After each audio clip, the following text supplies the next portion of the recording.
আমি আমার সম্পদ আবু জেহেলের কাছে চাইতে গেলাম, আবু জেহেল আমার সম্পদ তো দেয় নাই, বরং আমাকে ঘাড় ধাক্কা দিয়ে বের করে দিয়েছে।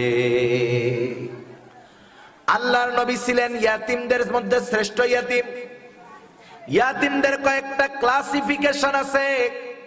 যেমন একটা ক্লাসিফিকেশন হলো, একটা সন্তান দুনিয়ায় আসলো, বালেগ হওয়ার পূর্বে যদি তার বাবা মারা যায় ইয়াতিম, সেও ইয়াতিম। আর এর চাইতে আলা তাবাকার ইয়াতিম হলো যেই সন্তানটা দুনিয়ায় আসতে পারে নাই, দুনিয়ায় আসার আগেই তার বাবা মারা গেছে। আমার আপনার নবী দুনিয়ায় আসার আগেই তার বাবা মারা গেছে, ঠিক কিনা বলেন? উনি মায়ের পেটে অবস্থানরত অবস্থায় তিনি ইয়াতিম ছিলেন। একজন ইয়াতিমের দুঃখ ভালো বুঝে। রাসূলুল্লাহ সাল্লাল্লাহু আলাইহি ওয়াসাল্লাম আবেগাপ্লুত হয়ে গেলেন। ইয়াতিমকে বলতেছে, চলো আমি তোমাকে নিয়ে আবু জেহেলের কাছে যাই। ইয়াতিম সন্তানটারে নিয়ে আবু জেহেলের কাছে চলে গেল আমার আপনার নবী। আবু জেহেলকে গিয়া বলে, আবু জেহেল, তুমি এই ইয়াতিমের সম্পদটাকে তুমি ফেরত দিয়ে দাও। ইয়াতিমের মাল তুমি ভক্ষণ করো না, ইয়াতিমের সম্পদ তুমি গ্রাস করে নিও না। পরকালকে ভয় করো, কিয়ামতের দিন কিন্তু আল্লাহ তাআলার কাছে তোমার এই বাচ্চার সম্পদের হিসাব দিতে হবে। আবু জেহেল বলে, কিসের কিয়ামত?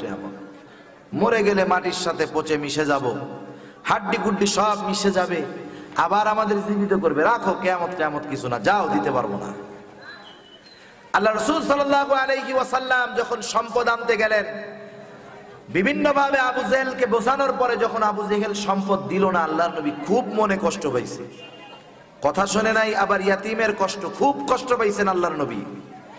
রাসূলুল্লাহ সাল্লাল্লাহু আলাইহি ওয়াসাল্লাম আবু জেহেলের কাছ থেকে ফিরে আসতেছেন, আর আল্লাহ তাআলা কুরআনুল কারীম নিয়া জিবরাইল আমিনকে পাঠায়া দিয়েছে।